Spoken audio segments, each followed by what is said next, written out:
நண்பர்களே, வாழ்க வளமுடன். நம்ம இப்போ ஒருத்தர் வெளிநாட்டுக்கு போகிறாரு, வெளிநாட்டுக்கு போகலான்னு போகிறாங்க. முதல்ல அங்கே போனால் வேலை இருக்குமா? அவங்க அங்கே எப்படி இருப்பாங்க? வெளிநாட்டு வேலைக்கு போனால் அவங்களுக்கு கிரகங்கள்லாம் எப்படி இருக்கணும்? பாவங்கள் எப்படி இருக்கணும்? அந்த தசாபுத்தி எப்படி நடக்கணும்? அங்கே போனால் எப்படி நல்லா இருக்குன்றத ஒரு ஜாதக ஆய்வு மூலிமா பார்க்கலாம். எப்பயுமே நமக்கு தசாபுத்தி சப்போர்ட் பண்ணாமல் நம்ம எந்த காரியம் செஞ்சாலும் அதில் பிரச்சனையில் மாட்டி விட்டுரும். பொதுவான ஜாதகங்கள்லாம் நம்ம பார்க்குறதில்ல. அதாவது ராகு பயிற்சி, கேது பயிற்சி, சனி பயிற்சி, ஏழரை சனி, ஜென்ம சனி, அஷ்டம சனி, இது மாதிரி பொது பலன்லாம் நம்ம பார்க்கறதில்ல. இங்கே குரு இருக்கிறாரு, இங்கே இருக்கிறாரு அப்படின்லாம் பொது பலன்லாம் பார்க்கறதில்ல. நம்ம பார்க்கறதுலாம் டிகிரி வைஸாக ஒரு தனி மனிதனுக்கு பார்க்குற ஜாதகம். இது கேபி அஸ்ட்ராலஜியில் இருக்கிறவங்களுக்கு மட்டும்தான் புரியும். கேபி அஸ்ட்ராலஜி பார்க்குறவங்க ஃப்யூச்சரில் வரப்போகிற ஆட்களுக்கோசரம் இந்த பதிவெல்லாம் போடுறோம். ஒருத்தருக்கு தேவைன்னா கேபி அஸ்ட்ராலஜி பிடிஎஃப் இருக்கிறவங்களும் இதெல்லாம் பார்த்து தெரிஞ்சிக்கலாம். அது தனி மனித ஜாதகங்கள் மட்டும் பார்க்கலாம். இப்போ இவருக்கு பார்த்திங்கன்னா வயசு 35 வயசு 5 மாதம் 12 நாள் ஆகுது. 28/9/1988 புதன்கிழமை பிறந்துக்கிறாரு. அளித்த நேரம் 7:30. பிறந்த நாள் நம்ம ஆல்ட்ரேஷன் பண்ணது 1 நிமிஷம் 10 செகண்ட் அட்ஜஸ்ட் பண்ணிக்கிறோம். கோலாரில் கர்நாடகாவில் பிறந்தவர். பரணி 1ஆம் பாதம், ராசி மேசராசி, லக்னம் துலாலகரிச்சு, சித்திரை 3ஆம் பாதம். இது போட்டுட்டு டைம் கரெக்ஷன் நம்ம எப்படி பண்ணோம்னா, இவர் பேசும்போது 2/3/2024 இந்த டைமில் அவருக்கு குருவும் கேதுவும் இருக்குது. வெளிநாட்டிலேருந்து அவர் பேசுகிறாரு அப்படின்னா அந்த டைமில் நமக்கு இங்கே ஆளுங்கிரங்களை எண்ணத்தை காட்டும். இதை நம்ம லக்னத்தில் அவர் டைமில் போய் நம்ம செட் பண்ணுவோம். இதுதான் அவர் அளித்த நேரம் கரெக்டான்றது. ஏன்னா ஹாஸ்பிட்டலில் கொடுக்குற டைம் கரெக்டாக இருக்காது. அப்படி நம்ம கிராஸ் வெரிஃபிகேஷன் பண்ணுவோம். இது பார்த்திங்கன்னா துலா லக்னத்தில் பிறந்துக்கிறாங்கன்னா, இதுதான் துலா லக்னத்தில் சித்திரை 3ஆம் பாதத்தில் சுக்கிரனோட வீட்டில் செவ்வாயோட நட்சத்திரம், புதனோட உபநட்சத்திரம். அப்படின்னா 1 நிமிஷம் டிஃப்ரெண்ட்டில் பிறக்கிறவங்களுக்குலாம் இது மாறி போயிடும். சிவப்பு கட்டத்தில் இருக்கிறதெல்லாம் 1 நிமிஷம் 2 நிமிஷத்தில் இருக்கிறவங்களாம் மாறி போயிடும். இது செவ்வாயின்றது நட்சத்திரம் பார்த்திங்கன்னா ஒரு லக்னத்தில் ஒரு 40 நிமிஷம் அந்த லக்னம் இருக்கும். அந்த துலா லக்னத்தில் செவ்வாய் மேலே ஒரு 40 நிமிஷம் போயிட்டுருக்கும். இது 3ஆம் பாதம் எந்த பாதமோ அதை பார்த்து ஒரு 15 நிமிஷம் நிற்கும். அதனால் அதிலேருந்து டிவைட் பண்ணி அதில் எங்கே அப்படின்னு நம்ம உள்ளே போய் பார்க்கும்போது இது புதனோட இது. அதே மாதிரி இங்கே பார்த்திங்கன்னா சூரியன் கன்னியில் ராசியில் இருக்கிறாரு. அஸ்தம் 1ஆம் பாதம்னா அவர் என்ன நட்சத்திரத்தில் இருக்கிறாரு, அது என்ன உபநட்சத்திரத்தில் இருக்கிறாருன்ட்டு இந்த உபநட்சத்திரத்தை நம்ம பேஸ் பண்ணி எடுப்போம். இதெல்லாம் தனி மனிதர் ஜாதகம் பார்க்குறது. 1 மணி 27 நிமிஷம் 23 செகண்ட்ஸில் துலாமில் இந்த லேட்டிடியூட் இந்த லாங்கிடியூடில் இந்த ஊரில் பிறந்தார் அப்படின்னு இது ஒரு தனி ஜாதகம். இவருக்கு நம்ம ஃபஸ்ட்டு எடுத்ததுமே ஜாதகம் போட்டு முடிச்சுட்டு ஃபஸ்ட்டு என்னான்னு பார்ப்போம், நடக்கிற தசாபுத்தி என்ன ஓட்டுக்குன்னு பார்ப்போம். நம்ம கேட்ட முதல் கேள்வி என்னென்னா, சந்திர தசையில் சுக்கர புத்தி எப்படி இருக்குது? 1/5/9 ஆக்டிவேஷன் ஆகிட்டு இருக்குது. அப்படின்னா 2022 ஜூலையிலேருந்து வேலை இல்லாமல் பொருளாதாரத்துக்கு கஷ்டப்படுறீங்களான்னு கேட்போம்.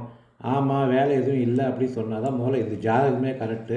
இல்லை நான் நல்லா இருக்கிறேன் அப்படின்ட்டு சொல்லிட்டாங்கன்னா முதல்ல இந்த ஜாதகம் தப்பு. ஏன்னா பொருளாதாரத்துக்கு அங்கே சிறப்பு இல்லைன்னு கிரகம் காட்டிச்சுன்னா அந்த புத்தியில் ஒரு பொருளாதாரம் சிறப்பு இல்லாமல் பண்ணணும் அப்படின்றத முதல்ல தெரிஞ்சுக்கணும். இது தெரிஞ்சு முதல்ல இது சொன்னால் தான் ஓகே. இல்லாட்டினா முதல்ல இந்த ஜாதகம் நம்ம டைம் கரெக்ஷன் பண்ணுறது தப்பு அப்படின்னு நம்ம தெரிஞ்சுக்கலாம். இப்போ நடக்கிறது பார்த்திங்கன்னா சந்திர தசை. இவர் பிளட்டு சம்மந்தப்பட்ட லேப் டெக்னீஷியனாக ஒர்க் பண்ணிட்டுருக்காரு வெளிநாட்டில். அதுக்கு சந்திரன்னா நல்லா இருக்கிறனால தான் பிளட்டு அது சம்மந்தப்பட்ட விஷயத்துக்கு இந்த தசையே சப்போர்ட் பண்ணுது. 2014 கிரகங்கள்லாம் சப்போர்ட் பண்ணுது. பொருளாதாரத்துக்கு ஏன் சப்போர்ட் பண்ணான்னா, நடக்கிறது சுக்கிர புத்தி பொருளாதாரத்துக்குலாம் சப்போர்ட் பண்ணாது. சுக்கிரன் 2022 24 வரைக்கும் வெளிநாட்டுக்கு போயிருக்கிறாரு. வெளிநாட்டில் வேலை இல்லாமல் இருக்கிறாரு. இப்போ இதுக்கு என்ன காரணம்? சுக்கிர புத்தி 2021 22 வரைக்கும் ஓரளவுக்கு நல்லா போயிட்டுருக்கோம். அதுக்கப்புறம் 2022 24 வரைக்கும் இந்த சுக்கிர புத்தி பொருளாதாரத்துக்கெலாம் சப்போர்ட் பண்ணாது. வெளிநாட்டில் போய் முதல்ல வேலை செய்யணும் அப்படின்னா 9ஆம் பாவம் கெட்டு போகக்கூடாது. 9ஆம் பாவம் 5 9ன்னு இருக்கக்கூடாது. அப்படி இருந்துச்சுன்னா வெளிநாட்டில் போய் சம்பாதிக்க முடியாது. 9ஆம் பாவம் 8 12ச்சுன்னா அங்கே போய் ரொம்ப கஷ்டப்படுவாங்க. அதே மாதிரி அதுக்கான கிரகக்காரகம் ராகு. ராகும் 5 9 இல்லை 8 12 ஆக்டிவேஷன் ஆகி போச்சுன்னா அங்கே போய் ரொம்ப கஷ்டப்படுவாங்க. முதல்ல இது 2 இருந்துச்சுன்னா முதல்ல வெளிநாட்டுக்கே போக முடியாது. போச்சுன்னா பிரச்சனை அனுபவிப்பாங்க. 12ஆம் பாவம்ன்றது வெளிநாட்டில் போய் தங்கி ரொம்ப நாள் நீண்ட காலம் இருக்கணும்னா 12ஆம் பாவம் நல்லா இருக்கணும். அப்போ தான் அந்த ஊரில் சிட்டிசன் வாங்க முடியும். சிட்டிசன் வாங்கி அங்கேயே வேலை செய்ய முடியும்.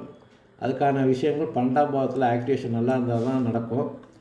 அப்புறம் நடக்கிற தசாபுத்திகளில் வந்து நம்ம பார்த்துக்கிட்டே இருக்கணும்.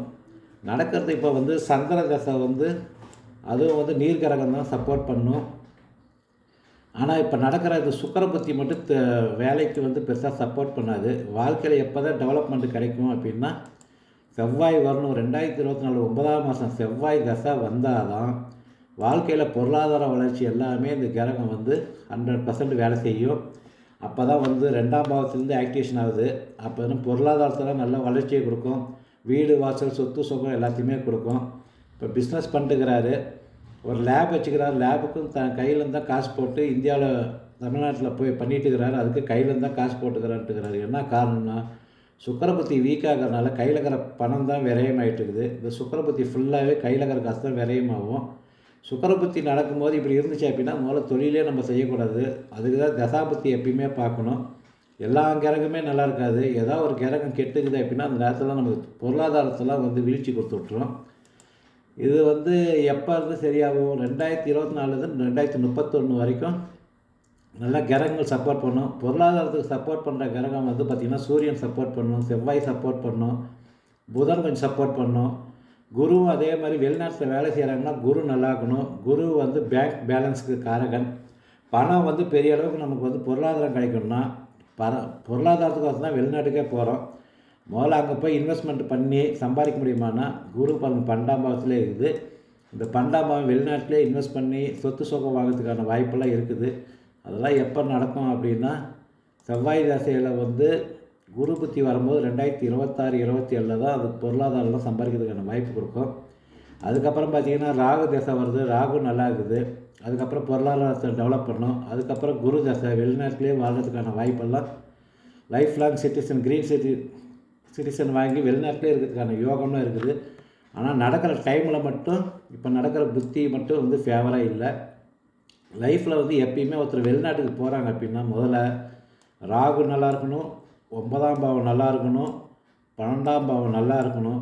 நிறையா கிரகங்கள் 2 8ன்னு ஆக்டிவேஷன் ஆகக்கூடாது. எந்தெந்த கிரகம் ஏதாவது 2 8ன்னு ஆக்டிவேஷன் ஆச்சுன்னா வெளிநாட்டில் இருக்காம உள்ளூருக்கு வர மாதிரி ஆகி போயிடும். அந்த ஊரில் நிலையாக இருக்க முடியாது. வெளி மாநிலம் போனாலும் சரி, வெளிநாட்டுக்கு போனாலும் சரி, நிறையா கிரகங்கள் 2 8ன்ற ராசி தொடர்பு கொண்டுச்சுன்னா வெளிநாட்டில் இருக்கலாமல் உள்நாட்டுக்கே வரதுக்கான வாய்ப்பை பண்ணி விட்டுரும். அதனால் வந்து வெளிநாட்டுக்கு போகிறவங்களுக்கு 2 8 நிறைய ஆக்டிவேஷன் ஆகக்கூடாது. ஒரு வெளிநாட்டுக்கு போகிறாருன்னா முதல்ல அவரோட ஜாதகத்தை பார்த்துட்டு வெறும் 8ல் வந்து குரு இருக்குது, 12ல் 5ஆம் பார்வை இருக்குது அப்படின்னு சொல்லிட்டு எல்லாருமேலாம் போகக்கூடாது. இந்த 8ல் குருவெலாம் பார்த்திங்கன்னா கிட்டத்தட்ட ஒரு வருஷம் குரு அங்கே தான் இருப்பார். இந்த சூரியனும் ஒரு மாதம் இங்கே தான் இருக்கும். எல்லாரும் அங்கெல்லாம் அப்படி போவாங்களான்னா அப்படிலாம் போக முடியாது. அதனால் பொதுவான விஷயத்த நம்ம ஓரளவுக்கு எடுத்துக்கலாம். டெப்த்தாக உள்ளே போய் பார்க்கணுன்னா கேபி அஸ்ட்ராலஜியில் பார்த்தா தான் டெப்த்தாலாம் நம்மளால் தெரிஞ்சிக்க முடியும். எந்த காலம், என்ன நேரம், என்ன தசா புத்தி எல்லாமே வந்து தசா புத்தி இல்லாமல் எந்த விஷயமும் நடக்காது. மீதி பொது பலன்லாம் பார்க்குறதோட கேபி அஸ்ட்ராலஜி மூலம் துல்லியமாக பார்த்து எல்லாருமே பயனடையணும்னு கேட்டுக்கிறேன். திருமணம் எல்லா விஷயத்துக்குமே பார்த்திங்கன்னா தசாபதி சப்போர்ட் பண்ணாமல் எந்த விஷயமே வாழ்க்கையில் ஒரு சம்பவம் நடக்கணும்னா தசாபதி சப்போர்ட் பண்ணணும். பிரச்சனைகள்லாம் வருது அப்படின்னா அதுக்கான சொல்யூஷன் எப்போ அடுத்த புத்தி எப்போ வருதுன்னு நம்ம தெரிஞ்சுக்கிட்டு அதுக்கான விஷயத்துக்கோசரம் நம்ம வந்து டைமுக்கோசரம் நம்ம காத்திருந்தோம்னா எந்த பிரச்சனைலாம் வாழ்க்கையில் சந்தோஷமாக போயிட்டுருக்கலாம். நன்றி நண்பர்களே. வாழ்க வளமுடன்.